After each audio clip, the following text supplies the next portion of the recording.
Hi, I'm Erica. I'm a registered dietitian. Hi, Erica. Nice to meet you. I'm Janet. Nice to meet you too. How are you today? I'm okay. How are you? Good. How was your weekend? It was great. I had some family visiting from out of town, Okay. so it was very nice. We had a lot of fun together. We ate a lot of food, so that was, you know, a bad eating weekend. But other than that, it was a lot of fun. Good, good. Do you mind if I take notes today? Sure. All Go right. ahead. So, what brings you here? I'm here because I went for my annual physical, and I got all my blood work results. And although it's all normal, a lot of things are on the high end of the normal. So it's worrying me because certain things run in my family, especially on my dad's side. My dad, he recently passed, but he had a lot of health issues. He had high cholesterol. He had bad kidneys. He had type 2 diabetes. So there's a lot of things, worrying me as I'm getting older that, I may end up with those same health issues, and I really, don't want to be there. Okay. All right. So, it sounds to me that, as you said, you were worried because it sounds like you have a family predisposition to some of these diseases, such as high cholesterol, kidney failure, diabetes, and you went for your annual and your labs are on the higher end of normal. Mm-hmm. So, on a scale of 1 to 10, 10 being the most important, how important is it to you to get these levels within normal limits? Oh, very, like 10. Okay, all right, so 10. So, what made you say a 10 rather than, let's say, a 6 or a 7? Well, because I saw everything that my dad went through with his health issues, and, if I can avoid it, I certainly would like to. Okay. And, I thought coming to see a dietitian maybe can help me get to where I want to be without taking a lot of medication. My dad took a ton of medication. Every ailment he had a pill for it, which made everything, which it helped one thing, but made something else worse.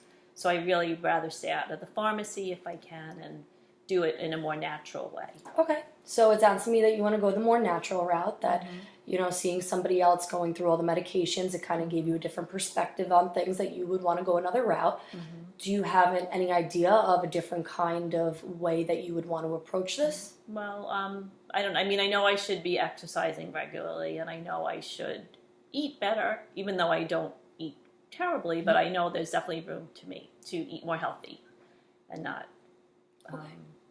you know, Mhm. just maybe help it that way. Okay, so what do you typically eat for breakfast, lunch, and dinner? Well, in the morning, I usually have oatmeal because I work, so I take my oatmeal to work. So I usually will have that. I usually will eat either the plain one, but that gets boring after a while. So I'll eat the lower sugar one. And then at lunchtime, I usually have a sandwich, but I usually have cold cuts because it is convenient. But I try to eat the healthier ones, like the turkey or the ones that are lower sodium. I used to eat a lot more cheese. I try to cut back there. And then dinner is usually chicken, mostly chicken, sometimes beef, and then it's vegetables and salad. I try not to eat any carbs at night. Okay. All right. Well, it sounds like you've got some pretty good choices, though, that you know to pick the lower sodium cold cuts and whatnot. That certainly will reduce your sodium intake and things like that. Do you feel that paired with exercise helps you? Do you usually exercise? Do you not exercise? I don't really exercise. I know I should, but I don't have the time or can find the time in the day. So I'm trying to really concentrate on the food part because I know that could be a big help, and then hopefully the exercise part will follow. Okay, so it sounds like the food is a very important component to you, and then after you focus on the food, maybe you could turn to the exercise component. So do you feel that the food aspect of things is the most important place for you to start as a goal, or do you feel that there's something else that is more important to you? No, I think the food part, because I know that if I ate a very healthy diet, I think it could help me. It's what I've read or from talking to people and maybe reading. I mean, you're in such good shape. How do you do it? Oh, you want to know how I stay in good shape? Well, what do you think that will accomplish if I tell you? Well, if I usually when I hear from other people what they do, then I try to sometimes, if I know they're successful, then maybe I would try it Oh, okay. for myself, because instead of just trying something that I don't know if it will work or not. Oh, so you're saying that a lot of times you'll turn to other people and see their success stories and then try and implement it. Right. Like I talk to my friends at work and I ask them what they do, and we share, little diet secrets and little things like that. We try to help each other. Well, what has worked for you in the past?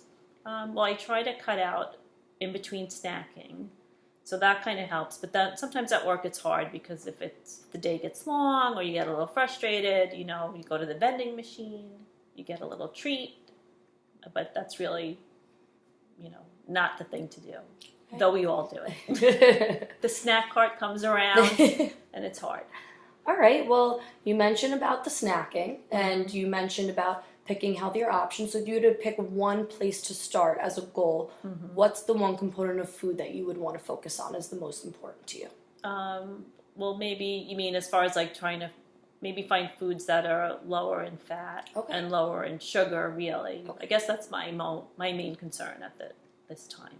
All right, so lower in fat and lower in sugar options that you would want. Right, that would be my goal. Okay. And, I'm just trying to maybe swap out, because I do like to have some kind of snack in the afternoon. So instead of having something like maybe a cookie or something that I know really isn't the best, maybe you could tell me what would be something better to have, or what the better. So it sounds to me that you want to find ways to substitute a dessert, let's say a cookie, for something that's more healthier. Mm-hmm. Definitely.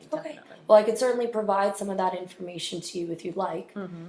Oh, definitely. Okay. Yeah. The thing is, we can talk more about it in detail, but for just a little bit of an overview for today, definitely choosing something like maybe a fruit. And I know that with the fruit comes the carbs, but in terms of picking a fruit rather than, let's say, a cookie would definitely be a healthier option. Mm-hmm. And we can certainly go over things about how you would want to implement choosing a fruit and pairing it with something that can ultimately lead to a lower rise, like a quick rise in your blood glucose, rather than if you just had a fruit by itself.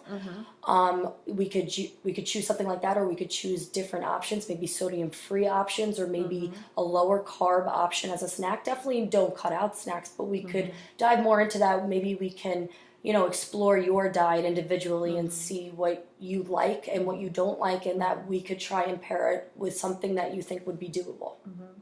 Or maybe if you could help me with some type of a menu or something that I could follow, like maybe a suggested menu, or maybe if you could tell me how many carbs I should have at a meal, or don't exceed a certain amount of carbs in a day or a meal. I don't know really how that works, but maybe that's something you can help me with. Yes, and definitely. That might help me. Okay. I know that would help me. So it sounds to me that you would want to sit down and maybe look at a menu together that we could come up with based on your likes and dislikes, and something that you could implement, during the week, going to work, bringing stuff to work, and cooking. And that's definitely something that we could dive into. Maybe during our next session, you could keep a food journal for the week and your usual intake and how much you have, and we could explore it together. And that's maybe some place that we could start looking at, where we could tweak things just a little bit, that maybe you don't have to make such a, drastic change, that you might find that it might just be the little, step in the right direction that you might need. Oh, okay. That would be helpful. So, if, how on a scale of 1 to 10, 10 being the most important, do you feel that you could keep this food record to bring it back in, that we could then sit down and make a menu off of it? Oh, I definitely could do it. I think I could do that. Okay, yeah. perfect. I think that would be like, someone at work actually told me that they did that, and they wrote down everything they ate, and they saw where they had to cut out certain things, and they thought it really helped them. Okay, so perfect. All right, so then how does that sound for our goal for the next session? Okay, that sounds great. All right, perfect. Is there anything else that I could help you with today? No, I think that's it. All right, well, it's nice meeting you. You've been very helpful. I appreciate it. Thank you, Erica.